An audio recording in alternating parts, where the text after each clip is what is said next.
What's up and welcome to the Indie Credible Podcast Season 2 Episode 19, a weekly podcast. We get together and chat about the world of indie gaming.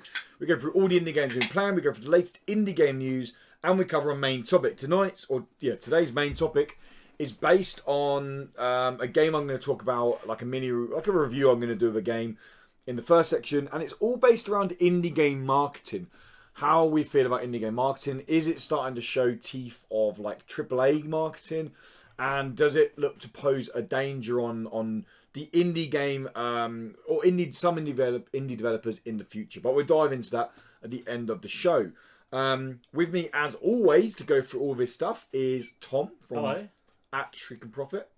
Dan isn't here. Dan is currently still stuck in the tutorial mode of Crash Team Racing. Yeah, he's trying to work out how to power slide. Yeah, he can't do it. He can't find the go button, basically. No, Yeah, that is it. What one is it? Like he's twisting the controller forwards. Yeah, he's doing that. He's giving it all this. Yeah. It's Corin, it's not turning.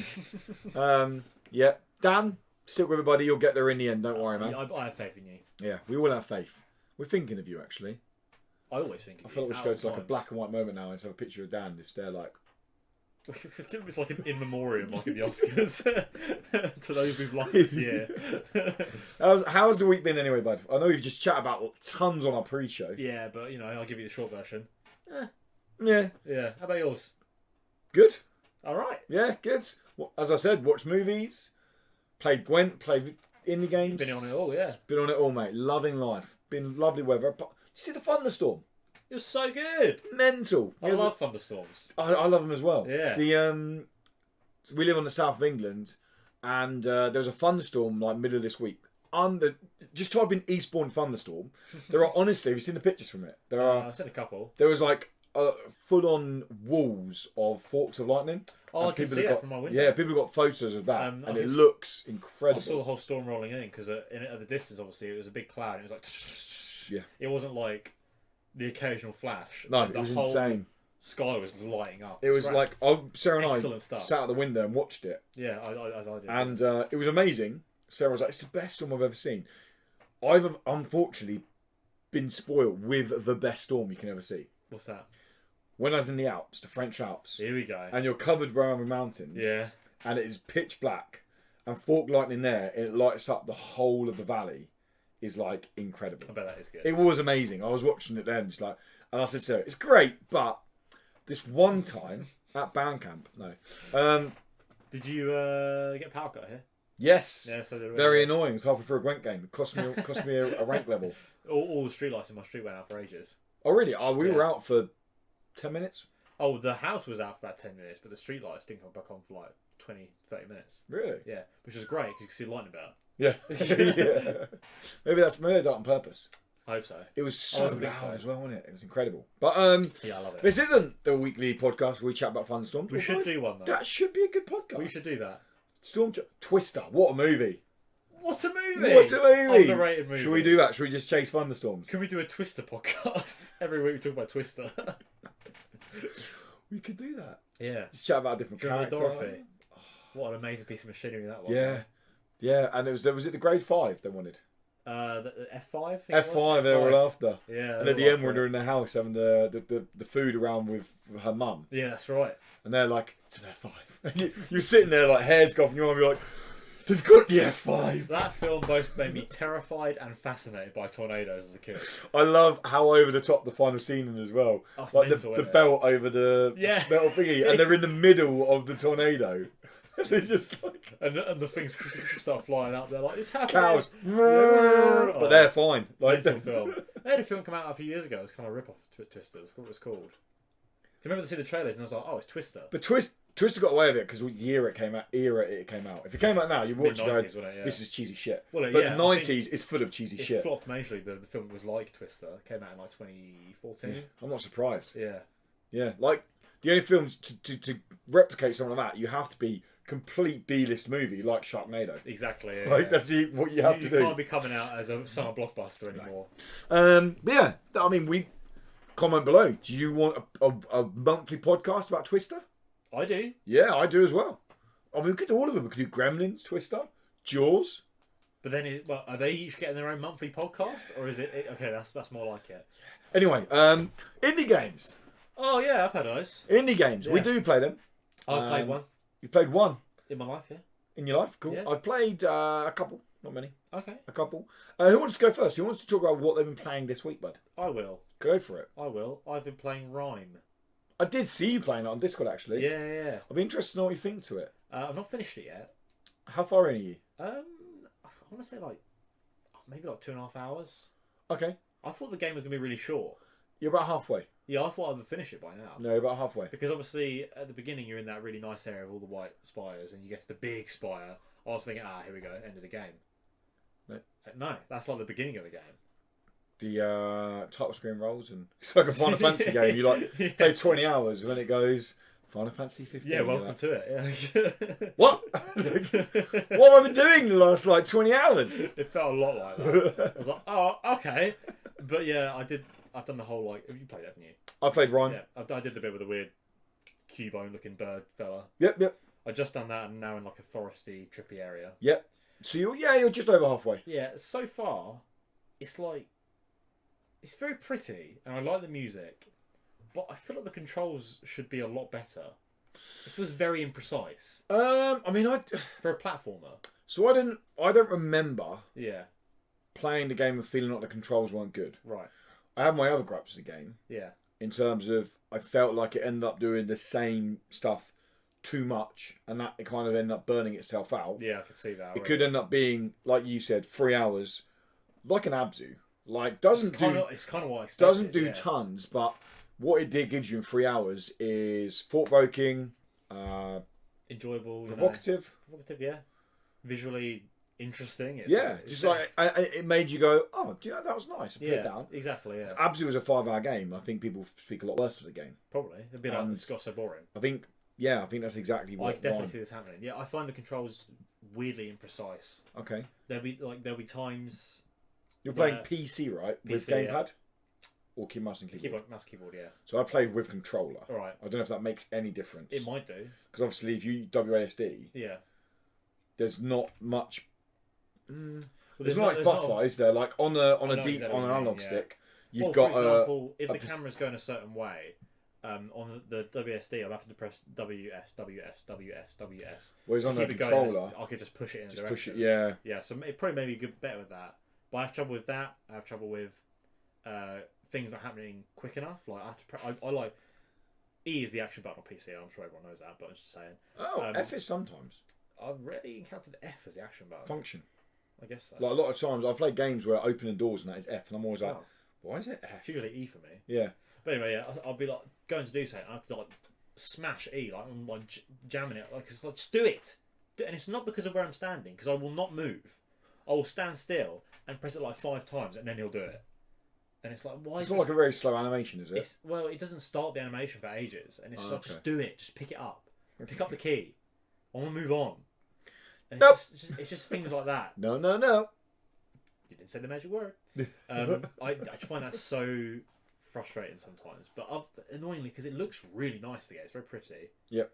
And Yeah, like I it is say, very I pretty. really like the music, and I'm sort of interested in where it's going. Yeah, it's definitely one I'd say stick with and finish. Yeah, I want to finish it. It's not like, oh my god, that is one of the best games I've played. Yeah, I don't expect to be blown away. But it's one that you could definitely use as like a reference point. Oh, this was like Rhyme. Oh, this is like Rhyme. Yeah. I enjoyed it. They gave away free on PlayStation about a year ago, maybe. I think I missed that. I played it then and was like, hey, you know what? I liked that. I'm not blown away by it. I'm happy I finished it. 5 hours is fine. But yeah, I know they gave it away recently on Epic. Is that right? That's why. And That's why why we've got it. Yeah. A game given away next week on Epic is The Last Day of June. I've not played it, but it's a game I wanted to play for a long time, and I think you'd like it. It looks like a very emotional, story-driven game. Hell yeah. And I'll be interested to chat to you about that. But they're giving it away next week. Again, it's like a 3-4 hour game. Something else this week, isn't it? It is Space game. Oh, It was on PlayStation Rebels. 2 years ago. Rebel Rebel Galaxy. Rebel yeah. Galaxy. I'm Have you not played really it? big on that I'm game. not a fan of it at all. Yeah. Didn't like it. Nice. Rhyme. Played anything else? Play anything else? Probably. I just can't remember. Remember Hell Let Loose? I played some Hell Let Loose over the weekend. Nice. Still enjoying it? Yeah. It's hard to enjoy now not playing it with someone. Okay. Because I played it on my own first. So after being carried, it's probably hard getting Exactly cleaned. what it is. Yeah, of course. But yeah, now I played with you. Going back on my own is quite boring. Okay. It's not boring is a bit mean because the game's still fun. It's just sort of like I don't feel like I can last a whole match. 2 hours is a long time. Yeah, I'll get to about halfway through. I'm just like, I've kind of had enough now because I'm not talking to anyone and it's just kind of a bit of a bummer. Yeah. Though I did get some good gameplay in there when I was on my own. Did some good stuff, good kills. Nice. Felt pretty powerful. I will say now, your preview isn't up yet because I was trying to fix the frame rate. Yeah, I was hoping you could. So, is there something I've done a little bit remake of it? I mean, you can redo it if you want. Is there something I could do to make it better? Yeah, I've told you the. Yeah, but now at this point in post. No, I tried it, but yeah, you'd have to record loads of footage again. Yeah. So I will say now, Tom's preview will go live this week. The frame rating, and I'm gonna record a little message at the beginning, just saying that the frame rating is no reflection of the actual gameplay. Yeah, it was just it happened during the recording process. Smooth as butter gameplay. I never had a frame rate issue. Yeah, so it's all to do with the recording process. Yeah. Cool. Well, I have played some more Hades. Cool. I feel like I've nearly finished it actually. Still liking it? Yeah, really liking it. Yeah, really liking it. I'm definitely climbing higher. I'm finishing better bosses. I'm getting to the stage now where I'm starting to the in-game currency and drops I'm getting from each run. Like runs are now taking me like an hour before I die. Right. But when I'm dying, I'm like doing an hour run, stopping. And then when I go back on, I've got like tons of in-game stuff. So I'm actually genuinely chipping away at making myself more powerful. Before it's like, oh, I add one stat boost here. Yeah. Now I'm like 3 here, 2 here. I can buy this consumable. I can buy this now. Changes happening now. Yeah, so then I go on. I mean, I'm like 7-8 hours into the game. I reckon if I want to finish it, I'm probably looking at about 12, 13 hours. But again, this is early access. Yeah. So there's going to be more content added to it. 1980X. Now, I wanted to have more on this game for this podcast. I'm going to apologise now. It's been a crazy busy week.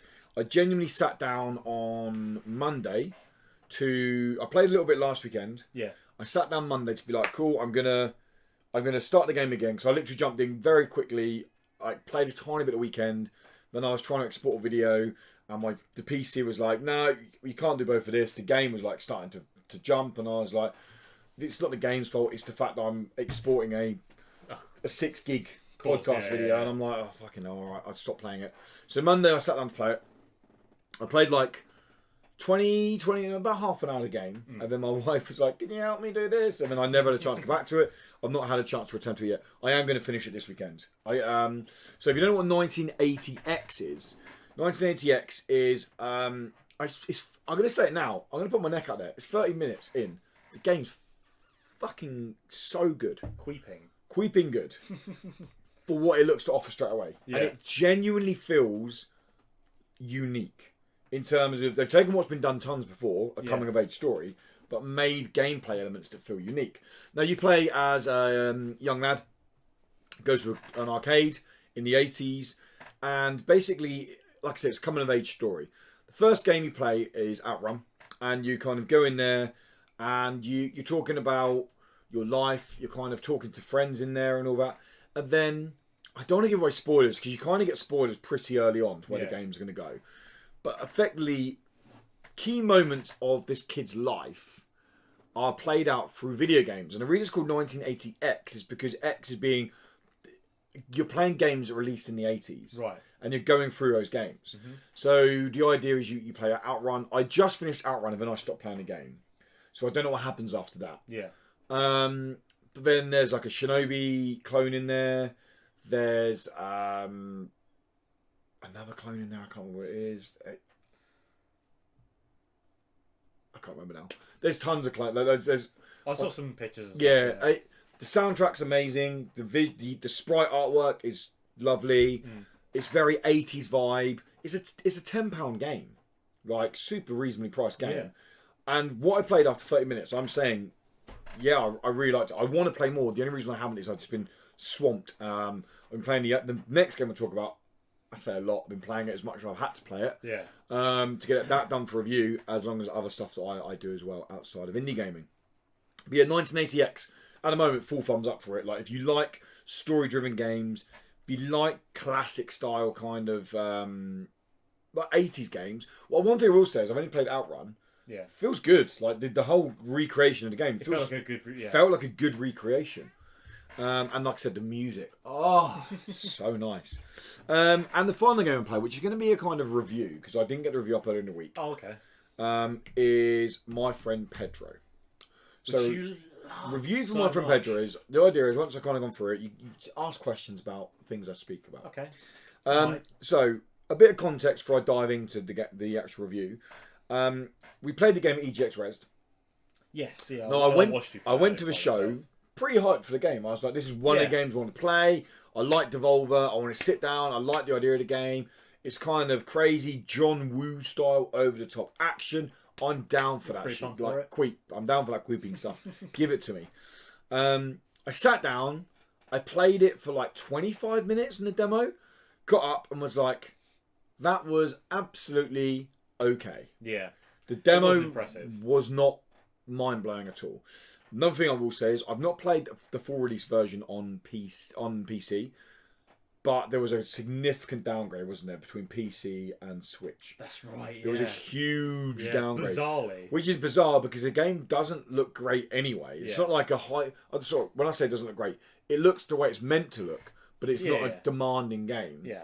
But lighting, it's not Red Dead or anything. Lighting, especially on the PC, was so much nicer than it was on the Switch. But I played the game on the Switch, so if you don't know what My Friend Pedro is, it is a side-scrolling action game where you play as this. I won't go into spoilers. You play as this person who is going through the levels. You have this banana that keeps popping up and talking to you.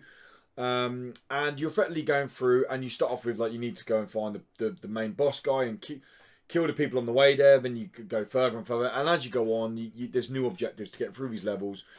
The big selling point for the game is the bullet time. You can slow down time. You can do these front flips, twists. The John Woo aspect. You can shoot. You can split aim, so you can shoot stuff. You got 2 pistols, 2 Uzis. You can shoot. You can jump on skateboards, you can slide off, you can go slow motion, you go backflip and you kill everyone, and you land, and momentum genuinely does become a mechanic of the game. And it feels good when you get it right. I'm not going to lie. Like when you get momentum down and you're like, oh, I go bullet time here, I roll here, I jump up here, I jump over this box, I shoot these guys here, I spin to get dodged. It feels good. The issue is you get that mechanic down within about 20 minutes. Right. Like, it's very quick to learn. Okay. The game is so easy on normal. It's scary because they do one of the most bizarre things I've ever seen in a game. Go on. When you're going to die, your final hit, fatal hit, whatever you want to call it, it literally goes into bullet time for you, doesn't use any of your gauge, and says, press L to dodge. So I done it. Like, first time, I'm like, cool, yeah, dodge. If you it will stop every single time. Press L to dodge. Press L to dodge. Press L to dodge. Press L to dodge. Press L to dodge. So you pretty much can go through the main game just pressing L without dying. Because L does dodge. L spins for you. Right. But it does it in slow motion for you. Now, I left it a couple of times to see how long it would take if I just didn't press L to die. Yeah. It's a good 2 or 3 seconds. You got a good 2 or 3 seconds window to input L. So realistically, if you were just sitting there pressing L over and over and over again, you would never die. Technically, yes, but when you do spin, so when you press L, you spin.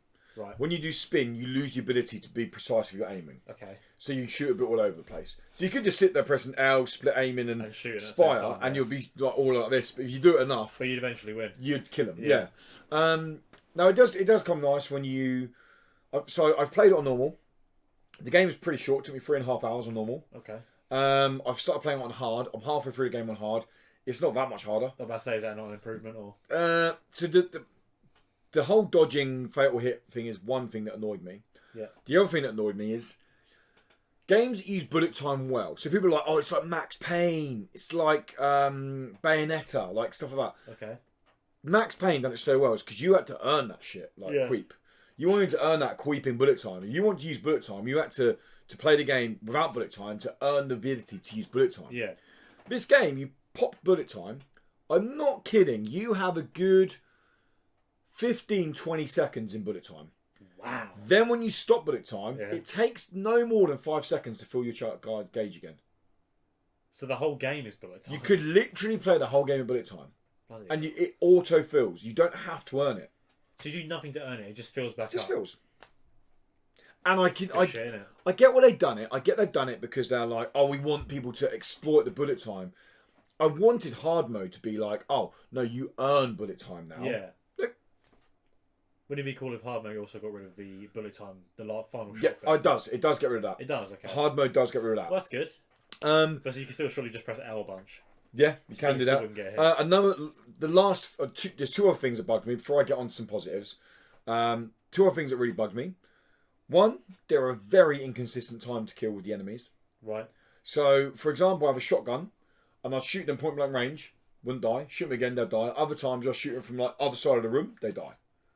And I'm like, it's not like I get if they were armored or not. They're not. They're just like It just seems random. like what? And that randomness kind of carries out through the game. The game has a level of jank to it, which kind of adds to the quirkiness. Sort of purposeful jank. Yeah, in a sense, purposeful yeah. jank. Like when you land, you land like this, and then you go into a roll, and you come up, and you can kick enemies' heads at them, like things like that. You shoot someone's head off, and you kick it, and it one hit kills them when you kick someone at them. But you shoot them with a shotgun next to them, they don't die.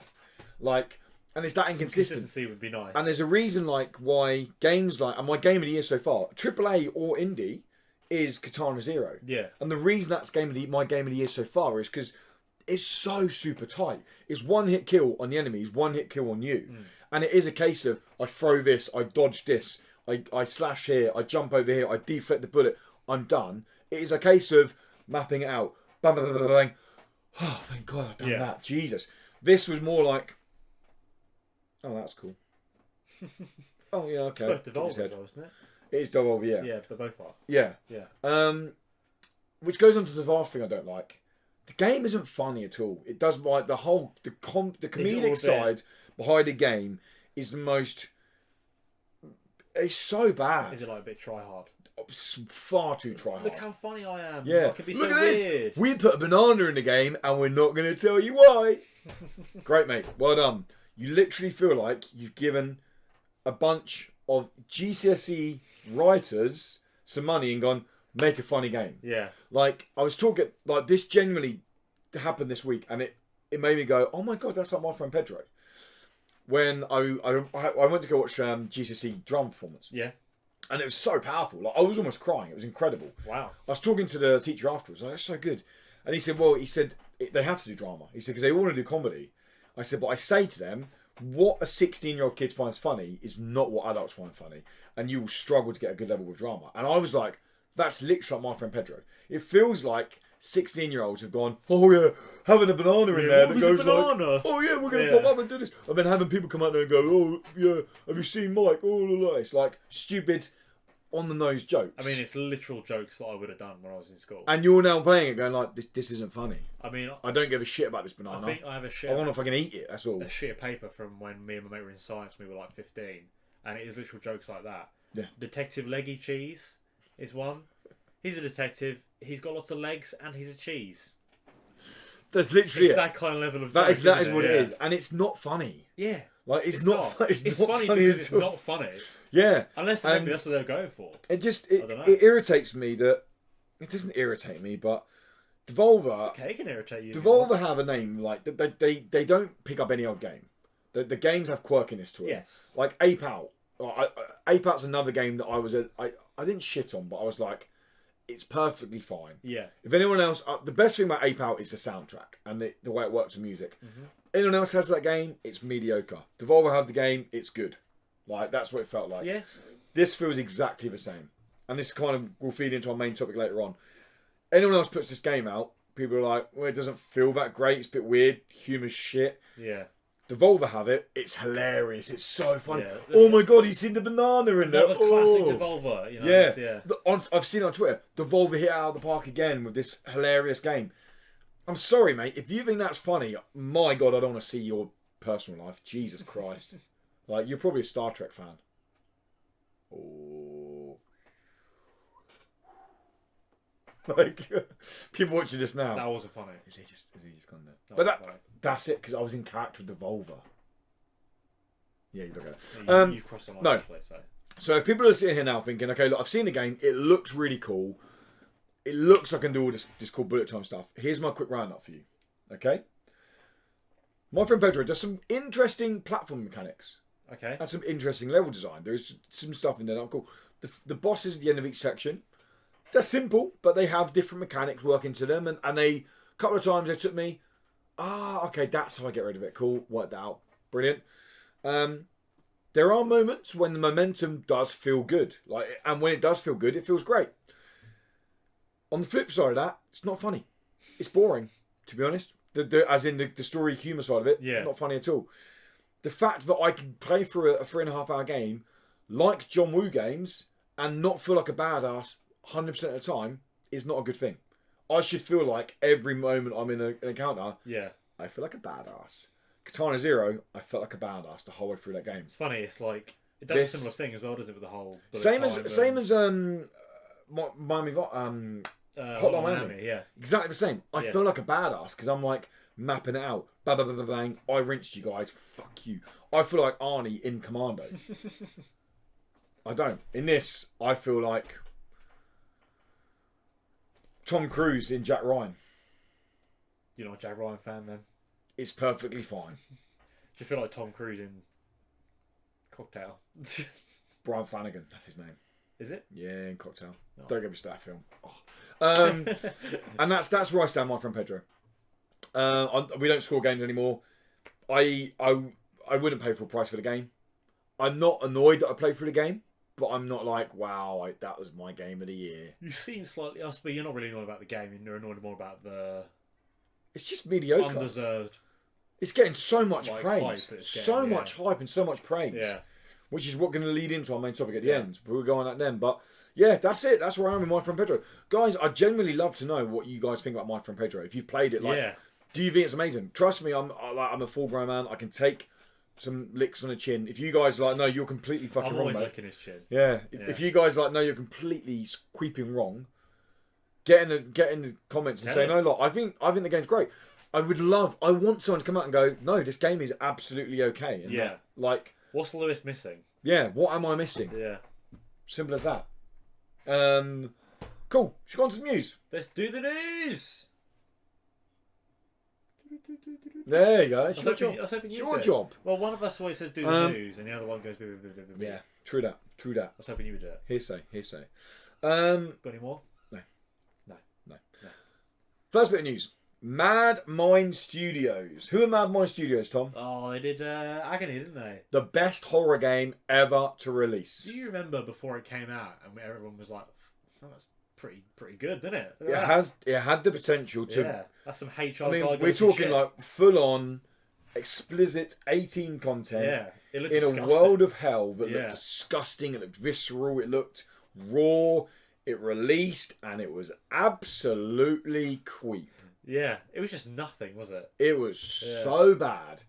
Like good stuff. Insanity, Tom, Dan's brother. Yep. One of the only games he said he's ever refunded on Steam. Wow. Yeah, he played it for about an hour and was like, "Oh my god, this is bad." Yeah. Refund. Well done. It is like I don't know how. I don't know how the developers were like, "We got this. We've got this down." It was all just good publicity, wasn't it? It smashed the Kickstarter goal as well. It was good publicity. That's all it was. Anyway. And they're like, well, we've got to release it, so... Mad Mind Studios, they've done the extra Agony edition, which apparently fixed loads of stuff. I'm not going to go back and play that game again. I can't put myself through that. Yeah. I didn't finish it. And you know how hard it is for me to not finish games. That's true. I try. I really try. And I couldn't do it. Yeah. Anyway, Mad Mind Studios have announced their new game, Succubus. Now, judging by how bad Agony was received, you'd think it's a completely new game. Oh, of course. Step away from it. Yeah, well, it's what you do, naturally, surely. No, you do a spin-off, mate. You do a spin-off from a game that everyone hated. Yes, good idea. Their press release is brilliant. What did it say? A spin-off to the game, or a spin-off to the much talked about Agony.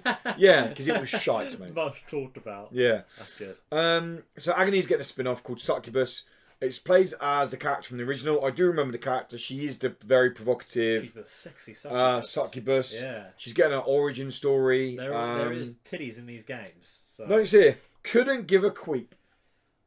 Wow. If they offered me a review key, no. They have me a review key of £100. No. I'll take it. Yeah. If you're interested in Agony, guys, it's getting a What's spin-off wrong with you? called I mean, Succubus. yeah, sorry, yeah.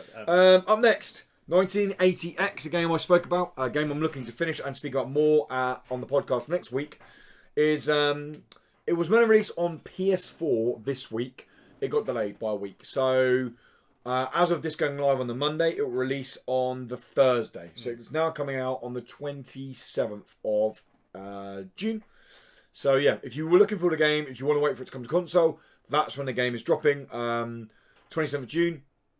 Quick plug, because he's a nice guy. Afraid of the Folly is one of our patrons. Really nice guy. I'll put a link to his Twitch in the description. Right.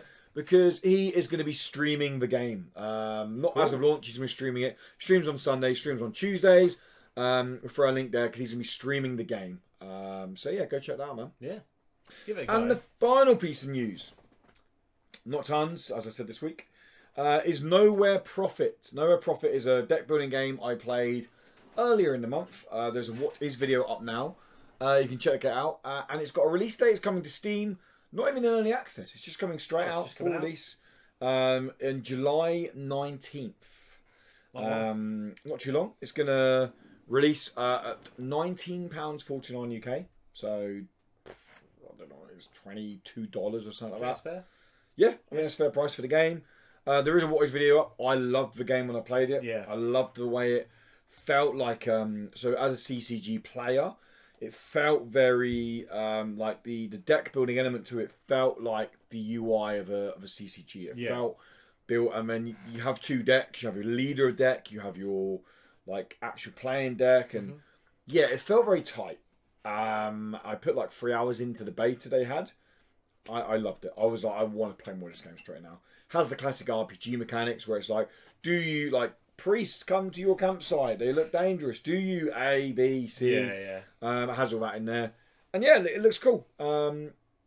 It's releasing on consoles early 2020. So if you're looking for it to come to consoles, or you're like, oh, I haven't got a PC, but I like the look of this game, definitely wait for consoles. It will be on consoles early 2020. I suppose there's such a gap there.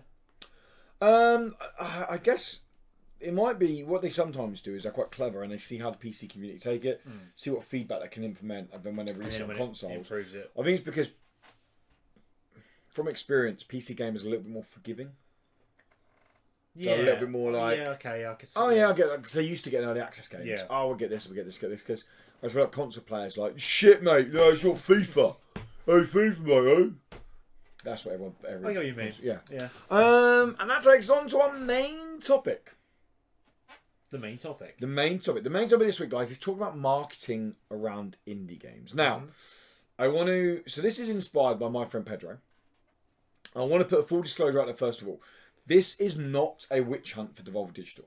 I'm going to be referencing Devolver Digital a lot for Well, my friend Pedro. My friend Pedro. They're a good example. Is an example of it. And the only reason I'm be referencing Devolver Digital is because the size they've become. Yeah. They're one of the biggest indie publishers. The entity they have become as a publisher. Yeah. So please don't watch this thinking, oh my god, this guy hates Devolver Digital, he hates Devolver games. I think they smashed out of the park at E3. I loved, Katana Zero is my favourite game of the year. It's my game of the year. Exactly, yeah. Ape Out, I wasn't blown away by as many other people were, but I still love it. Hotline Miami, I absolutely love. I even loved Enter the Gungeon. A lot of people didn't like Enter the Gungeon. I loved Enter the Gungeon. I can't wait for other games they've got coming, like Carry On, and Fall Guys, like all great looking games. Yeah. But from what I've seen on social media with my friend Pedro, from what I've seen other people talking about, people outside of like the gaming loop talking about my friend Pedro, it's made me think about the powerhouse of marketing indie games. And an indie game doesn't necessarily have to be good to get sales. And in fact, a lot of the very good indie games don't get many sales compared to the bad ones because they haven't got the marketing behind them. Yeah. And that's where we're going to go with this. The two main questions we're going to ask, Tom. Ask away. Is, will indie marketing end up like AAA? Right. So by that I mean, you don't really see bad reviews for Nintendo. Now, I'm not saying Nintendo make bad games, but I'm just saying you don't see it. Yeah. Okay? You don't even see mediocre reviews for Nintendo games. Despite how toxic and disgusting EA are, they still get some of the biggest press. Yeah. Yeah? Bethesda can get away with releasing games that literally don't work because they have marketing. Get away. I don't know if they got away with it. It's not like they're going under. Oh, well, yeah, but I think that's just because they're big enough to not go under. But then, for example, Fallout 76, so many people knew the game wouldn't work. They still brought it. Yeah. Because it had a marketing campaign. Yeah. And that's where I'm going with that. I was going to again point out, I don't hate AAA gaming. Like, AAA gaming is fine. I just feel like the marketing is a bit hit or miss sometimes. Yeah. So we're going to go down that. So we're going to ask, will indies go at AAA? And we're also going to ask, how do we show off smaller indies? What does the game industry need to do to get these great indies we're going to talk about showing off, to get them out there, to get them in the hands of public? Yeah. Okay. So I put a message out on our Discord yep. and to you, saying about underrated indies. Indie games that are criminally underrated. Mm-hmm. And we felt like no one's played them, no one spoke about them, but they definitely should. Yeah. Shall I kick off? You can. I'm just Googling something quickly. Cool. Listening. So I mentioned Rainswept, a game released earlier this year. Yeah. Half the people probably watching are like, what, or listening, what the hell is Rainswept? Rainswept is a 2D, kind of goofy-ish animation, but very thought-provoking interactive detective narrative game. Yeah. I played the demo for it. Tells a story of kind of goes down a mental health route, goes down a route of trauma, a very humanised story that when I finished the game I was like, wow, that is why I love indie games. Yeah. That is why you will never get that experience for a AAA game. And that is why it was such a tightly told story that just felt great. The game is like £10. And it was completely self-developed by a guy called Ahmed. Yes, very nice guy. Yeah, really nice guy. Got people in to do sound design and some animation stuff, I think. But so he developed. He didn't have money to get a marketing campaign. Yeah. He put it out himself on Steam, and he wants it on consoles. And we spoke to him at Rezzed, and he's like, I really want this on consoles. And this game would thrive on the Switch. Yep, definitely. He can't afford to get it out there. Especially on Switch. Especially on Switch, yeah. Because Nintendo are a bit of a pain in the arse to work with on Switch. Trust me, we've heard it from indie developers. Won't say who. I feel so. I wish we had the money to be like, mate, we will publish it for you and just pay us back. Don't even give it a profit. Get the game out there. More people need to play it. That'd be great. I just feel like, okay, it hasn't got the quirks of Devolver, but someone like Annapurna Interactive, the guys that are doing 12 minutes, the guys who do the kind of the very thought-provoking games, they could grab this easily, and go throw it on the Switch. Yeah. But it won't, and people won't play it because they haven't heard of it. It hasn't got the marketing push. Yeah. That's one of my ones. Do you want to say your one, and then I'll talk about Follies, our Patreon. Okay. This one was kind of a weird one for me because obviously it's something that we've talked about a lot and that we've praised extremely heavily, all three of us, and that's the Sexy Brutale. Yeah. When I talk to people outside of Square Enix Collective the as well. indie game sphere, no, Tequila Works. Tequila Works. Outside of the indie game sphere, as much as I'm not great in the know, I'm way more in the know than other people. I talk to people at work, but I'll be heard Sexy Brutale. They're like, what? Never heard of it. What's that? Yeah. Yeah. I know that it is on consoles. It's on PC. You know, you can get it in a lot of places. I don't know many people who played it. No. Only people I know are you two. It was our indie game of the year 2 years ago. 2017, yeah. Yeah. It's a fantastic game. It's honestly one of the best puzzle games I've ever played. Yeah, that's what I was looking at just now. It's Cavalier Game Studios developed and published by Tequila Works. I will say, when it did launch on the Switch at first, it had a lot of performance issues. Oh, did it? But that has been corrected. Yeah. I play PS4. Yeah. You play PS4. I think Dan played PS4. I think so as well, yeah. Such a good game. It's a fantastic game. Yeah, and it's so original and it's so interesting. I couldn't put it down, that game. Didn't win awards, didn't get nominated for awards, wasn't shown off anywhere. Yeah. It's I don't know why people. I don't understand why it's not a well-known game. No. Because it's fantastic, and it's you know it's funny. We talk about Tequila Works. Obviously, they did Rhyme. They did, yeah. Rhyme, quite big. Yeah. Everyone knows about Rhyme. They got quite a big publicity push, but Sexy Brutale, on the other hand, seemed to go under the radar. Yeah. So yeah, that's my definitely big one. So, one from Folly. So Yeah. I was just checking out because I thought I got the publisher right, and I had got him right. Gorogoa. Now this one's slightly different because Gorogoa is another game. It's a puzzle game. If you guys haven't played it, a very stunning puzzle game. Mm-hmm. It is available on the Switch. It's available. I think it's available on PS4. It's definitely available on PC. It is available on PS4. I know that for a fact, actually. Yep. It's available on mobile. It's extremely available. Yeah, it did win awards. So it was at the BAFTAs. Yeah, It's won Art Direction awards and things like that. So it has won awards. However, this is a game that so many people, you say Gorogoa, and they'll be like, what? Never heard of it. Well, see, I didn't know what you were talking about, so I saw it. Yeah. I saw it, I was like, oh, yeah, I remember that, yeah. And it's a shame, it's weird, because this is Annapurna. And it shows that Annapurna, who are a big indie development publisher, yeah, still couldn't get this game out there to the masses. Couldn't even shout winning about an it award. enough. And it is a game, it's a short game, but it's stunning. Yeah. It's such a nice game. And Folly, Freya the Folly, our patron, recommended it, and it's an absolute brilliant recommendation. Which leads us on to, and again, we're going to refer back to, the animation of the game constantly playing on my phone. It's distracting. We're going to go back to Devolve Digital. Yeah. They are, by no doubt, the only people I think you can get slightly close to them is maybe Team 17. Yeah, Curve? No, I don't think you don't think so? I think THQ Nordic.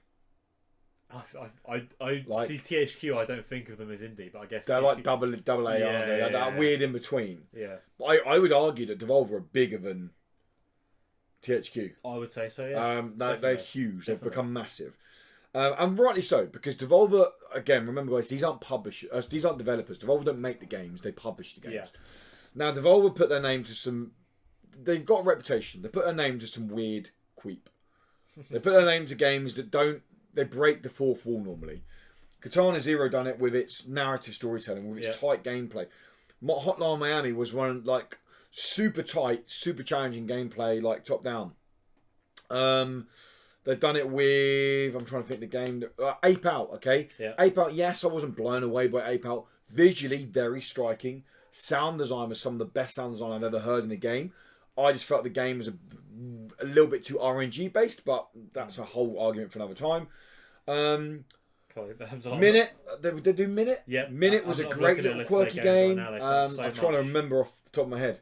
Minute was a great quirky. Gatta Roboto, the game I played recently and reviewed. Is that them? That was the Metroidvania black and white yeah. one. I remember jumping into that being like, I'm not too excited for this game. Playing it and being like, this is brilliant. Yeah. I love this game. Got things here there's Broforce, Grease, Broforce Zolva. is brilliant. Do you ever play Broforce? I played the demo. That was all I got. It's just so over the top. Yeah. So it's all up yeah, your street, isn't it? Yeah, come on. Crossing Souls was them. Crossing Souls was that Devolver? Yeah, apparently. Oh god! So all these games are brilliant, and they deserve the attention they get. Yeah. They genuinely deserve the attention they get. The issue I have is they've become huge now in the indie gaming scene. So, and as I said to you, and as I said to Tom, Dan's brother, Yeah. I feel like now it's the cool thing is to like a Devolver game. I agree. And I feel like now, if they put out something that is mediocre, Yeah. it still gets good reviews. Yep. I know firsthand, and I'm not going to go into the ins and outs of it because I can't say too much, but I know how hard you have to work as press to get on the books to be able to review Devolver Keys. Mm-hmm. I know how much of my own money and my own time I've had to put in to prove to them I'm going to cover their games. Yeah. And yeah, so I get maybe some people don't want to be cut off from Devolver, but I just, going back to my friend Pedro, when I saw IGN putting an 8.5 out, when I saw GameSpot putting an 8.2 out, or whatever they've done, Yeah. I saw people not players like you or I, Yeah. but community members for bigger websites tweeting out about it, saying, smashed out of the park, blown away again, game feels unique, game feels original. I'm just sitting there going like, what? These are the people we're trusting to tell us if a game is good or not. Yeah. If I dropped the 15, 16 quid on this game, I would be a little bit like, yeah, that was absolutely fine. Yeah. Wasn't an 8.5. Nowhere near it. Would you feel annoyed at the people who would say I would, genuinely. I'd feel annoyed at it. And do we think these scores coming because Devolver? I think probably definitely. I'm not saying Devolver are like being like, no, not at all. And again, give us the money. No, not at I'll all. Give you the money and you do that. But in terms of their reputation, it's you said it's cool to be like, oh, it's a Devolver game, so yeah, it's good. It's trendy to say that. Yeah. Which is kind of a shame. And like I say, it does feel a bit AAA. Yeah. If it does, it feels which goes that way. into, do you feel like, and I'm going to use Devolver as an example here because they're the first people who could do it. Is there going to be that fragmentation in the market where we get indie games releasing under the Devolver banner that maybe end up being mediocre, quirky but mediocre? Yeah. But they get the audience in because it's Devolver, like AAA's do. Are we going to see a big divide? Yeah. In the indie game marketing push because companies like Devolver, maybe Team 17, maybe another one just comes out of nowhere, another publisher comes out of nowhere and goes like, no, we're going to do quirky games as well. Like, do you think we're going to see that? Well, I think it won't be indie games anymore. Devolver will become another AAA publisher, but then I'm not saying they're going to be publishing, your Assassin's Creeds and these kind of games. They'll still keep doing these weirder games because that'll be their brand. It is their brand now, and they, to be honest, maybe a few years down the line they might start buying developers and having their own studios. Shit, they could. Yeah, and it's like, and that goes on to AAA, then, doesn't it? Like make us some weird games, and they won't really be indie games anymore. And they'll have that weird quirkiness that they're always. And they'll have their IPs, like they will have. Exactly. Yeah. Go make us Hotline Miami 3. Yeah, exactly. We've brought this studio. Go make us Hotline Miami 3. Yeah. Go make us Katana 02. Go make us My Enemy Pedro. Yeah. Like, and as much as it might have that indie game sort of flavour, it will not be. Maybe even price. Anymore. Maybe even indie game price. Maybe it release at 20 quid. Maybe. But we don't like a AAA game doesn't have to be. Yeah. Like, but yeah. I don't think it will technically be indie games anymore. Controversial question then. Okay. That happens. Yeah. Do we end up seeing Devolver pushing the whole release crunch? The whole. Probably not straight away, but maybe a few years down the line. Exactly, yeah. Because it starts off. They're a cool company. We've got our employees' best interests at mind. We want to make fun games. We want to let them make what they want to make. But that's how it always starts. And then 5-10 years down the line, they're Activision. They're fucking. We're gonna get a lot of hate for this because there are a lot of people who love Devolver. Again, I like Devolver. I love Devolver. I fully respect them. We're just using them because they are. This is a discussion about the industry, not about Devolver. But just an example at the moment. Yeah. Because, like I say, they are the biggest independent publisher. Massively. Yeah. Absolutely massively. There is no competing with them. Yeah, they're the easiest example to give. Yeah. At this point. I might be completely wrong. It's like people can name Devolver games. Like I could say, name a Devolver game. My first instinct would be Hotline Miami. Yeah, I would say name a Team 17 game. Hell Let Loose. Yeah, okay. You can play it. Yeah. Name a 505 game. Oh shit. I can't think of any. I know I've played them. Bloodstained Ritual of the Night that just launched. Of course, yeah. Indivisible. Mm-hmm. Is another one. Mm-hmm. There's tons. Like we could keep going on and on. So last question we have. I want to answer is, how do we get these smaller indies showing off? How do we get them out there? Now we're trying to do it as a channel. Yeah. We always try. Yeah. We're a small channel, but we try to throw them out. Games like Silent Night, like a Kickstarter game that's no disrespect to the game, gonna get no traction many places. Probably not. We try to bring that. We try to show these games off that are super small, super tight. We do the Devolver games because yes, they bring traffic on a business point of view. One, I want to play Devolver games. Yeah. But two, we have to go. Well, actually, we do need to cover the bigger indies as well. Yeah. I refuse to count. I know people say THQ Nordic are an indie publisher. Yeah. I refuse to count Darksiders as an indie game. Like that's made by AAA Studio. It's the thing, yeah. There is a line I draw. But yeah, we do push. Rainswept is another one we push out there. Yeah. How do the bigger companies maybe IGN's, maybe GameSpot, or maybe stuff like Nintendo, PlayStation, Microsoft. They all go, we're here for the indies. Look at these 14 great indie games we've got coming in the next 90 seconds of our 2-hour E3 conference. Like, how do they actually get them out there? It's quite... The thing is, finding these games takes a severe amount of effort. Tell me about it. You have to really look for them. You've got to play them. Tell me about it. Yeah, like, I mean, I can't do it. I don't know how you do it. It's very difficult. It's a genuine job. I put 25 hours a week into serious Incredible. work, Like 25 hours a week. Probably not even playing games. 25 hours a week of just searching, of doing content, looking, editing audio. I mean, you spoke about itch.io. Itch.io. It's a good place to start. It's a great place. That's where I found Rainswept. Of course, yeah. That was a Itch.io game, originally, yeah. That's a good place to start if you want to find something that's not getting any kind of press, really. If people who don't know what itch.io or itch.io is a like an open source kind of website where people make tech demos, like very rough tech demos or very small games, of which Rainswept put it out there and people play it and give feedback. And it's a kind of way, like a beta for indie games. Rainswept, I played Rainswept on itch.io because we used to run a feature, 5 games to play this month on itch.io. I had to stop it because my work commitments got too much.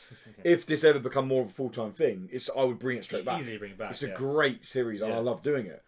But there's so many games I play on there that now 2 years later, I'm starting to see them release. Yeah. And that's a great place, but itch.io is definitely it's a good place to start. But like I say, even then, it is still work. You've got to play these games. You've got to actually make the effort. It's easier for these companies to be like, Devolver are like, here's some games for you to look at.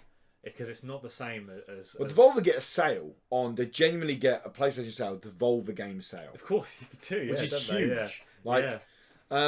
So I think the 3 big players, Nintendo, Microsoft, Xbox, and Sony, have to do more. Nintendo have got an indie game channel that is fucking awful. How hard is it to go into a game store on one of these consoles and just have a section labelled indie games? Why isn't Game do it? Like, Game do it. Like, it's almost the edgy thing to do now. Oh, it's a different curveball game. Indie game section. Instead of go games under 20 quid and it's all mixed up there. Indie game, independent developed games. I want a section that is just indie games. Yeah. So I feel like... And then community rating. Yeah. Oh, definitely. Like on Steam. I feel like... Now, this is coming from what I've seen with CDPR doing with Gwent. Yeah. This will never happen. But here's an easy way of Nintendo. Nintendo, 1, getting ahead of the game than Sony and Microsoft with indies. Yeah. And 2, supporting community. On their Nintendo channel, their Nintendo Indies, they feature indie game content creators. It changes once a week. Yeah. 1 week they go, we're going to feature Get Indie Gaming, another big indie game channel. Yeah. We're going to feature Clemmy Gaming, like another big indie game channel. Maybe they feature Indie Credible for a week. But then they are showing the community of, 1, we're supporting content creators for these smaller games. 2, we're supporting these smaller games by showcasing them on our store. Yeah. 3, we're showing that we're helping to build the gaming community. Yeah. They haven't got to do much work. They find an indie game channel, or maybe even indie game channels apply. So Nintendo don't even have to find it. That's a good idea, yeah. They apply, and then they go, oh, you're added on. You work on a cycle. Once every 6 weeks, your channel's showing off. You're featured, and then you pick a selection of games to be... Yes, granted, half our stuff couldn't feature, because they couldn't have queeping stuff all over the place on Nintendo. Yeah. But it could be a video, like our hot list. Yeah. Oh, we're going to feature one of your videos from this month. Yeah. This week. Well, like, I don't know. Or you create a video for us. You go and create a video. I know Nintendo, they'd have to say that this wasn't made by us. We're just supporting community. CDPR do it so well. They kind of share your stuff. They go, oh, look, here's this content creator. And they let you show it in Discord and all that. But problem is with that, though, I think, like you said, Nintendo are such more so nowadays, they are more like, the community. But most of the time, and they always have been, it's about family. Do you think there's something Xbox would do? I think it's something out of all of them, Xbox would do more than any others. Maybe. It's hard because they want to hit all demographics. All of them do. So it's hard to find content creators that are gonna fit their demographic. Yeah, their ideals of what they should be. Because obviously we swear far too much. Weeping amounts. Yeah, exactly. I mean, I can't help it sometimes. I don't even notice I do it. So they wouldn't. A lot of companies wouldn't want that. Wouldn't want us, no. Even if they are, they do release games that are 18 plus and whatnot. Yeah. It doesn't matter because they still release games that are for everyone. Yeah. So yeah. They want to hit all their bases. So it's not something they can really do. I don't think. Yeah. One company, one developer, fine, they can do it. What games have they made? Yeah. All 18 plus games. Yeah. Yeah. So for them, it's like, yeah, fine, we can show anyone. Yeah. So it's more difficult when you look. It's at interesting, isn't it? like that. But yeah. It's something I would like to see. It annoys me just when you see the big three, Microsoft, Sony, Nintendo, saying we support the smaller developers. Well, they don't. Bullshit, yeah. They support it when it's going to line their pockets, like Cuphead. Cuphead Cuphead's instantly a good example, yeah. is going to line someone's pockets. Yeah. It has a very iconic looking art style and animation. The game played pretty damn well, minus the platforming levels. Yeah. Microsoft grabbing that and going like, we're going to give this time because this is it's going to line their pockets. Well, Cuphead is synonymous with Microsoft now. Grabbing something like Rain Swept and throwing Rain Swept up on the thingy. It's not people are going to go, whoa, They'll be like, what's this? They'll be like, it just looks like another 2D side-scrolling game. Yes, I don't care. No. But it's not like some... See, feel back, his Rain Sweep's great. I played a demo, but I really want to play that game. You could consider the way it looks, and people do go by the way games look, to be quite generic. Yeah. It's pixel art. It's pixel art. That's what it is. Whereas Cuphead's... No other game looks like Cuphead's. No. And any game looks like it now, everything off Cuphead. But it's funny how they do say, we support indies. Literally 90 seconds to fit 10 indies in a 2-hour conference. You get like 2 frames per indie game. Yeah. And you're like, huh? What? Huh? You're like trying to see what they are. Yeah. I think that wraps it up. Yeah. Guys, I would love to know what you think about the marketing in indie games. Do you think it's going to end up getting a big divide and split? Yeah. How do you think indie games could be shown off better on the big platforms? Obviously, we've missed out Steam and Epic. They are 2 big storefronts. I know that for PC. Steam do an okay job of getting indie games out there. Probably the best out of anyone. I've never looked on GOG before. Is that pretty good? GOG's okay, but GOG has certain developers that work exclusive with GOG. Oh, okay. Never used it. But yeah, GOG's. I mean, I use it because of Gwent. Of course, yeah. It's the only place you can play Gwent. Yeah. But yeah, that's it, guys. Thank you so much for stopping by. Thank you so much for checking the podcast out. If you liked it, if you're listening in, then leave us a review. If you're listening on iTunes, if you're listening anywhere else, then guys, if you can't support us financially, you can support us so many other ways. Sharing it, talking to your friends about it. Go, do you know what? I heard these 2 absolute queeps talking about indie games the other day. Yeah. I don't know what I thought of it. Maybe give it a listen yourself. And maybe your friend might go, that was awful. But at least they tried. And I appreciate you trying to listen to me. That is it. Because that's more than most people do. That is it. And if you watched us, then obviously like the video. If you liked it, guys, throw comments in below throw comments in the comments below.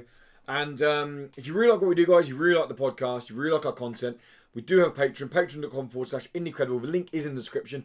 The names you saw scrolling across at the beginning and scrolling across around about now are our patrons at the $5 tier. Some of our biggest supporters, or $5 or more tier, biggest supporters. But $1, just $1 a month gets you exclusive pre and post show content, gets you access to our Discord server. We jump on and play games when we can. We chat away in Discord about all sorts. It pretty much gets you everything. I think $1 gets you everything. The rest kind of gives you a little bit more. That's all. But that's it, guys. That is it. Yeah. Thank you for stopping by. It's been an absolute pleasure. Patreon, stick around because we have the post show to talk about. Of course. But until next time, you guys stay indie credible. See ya.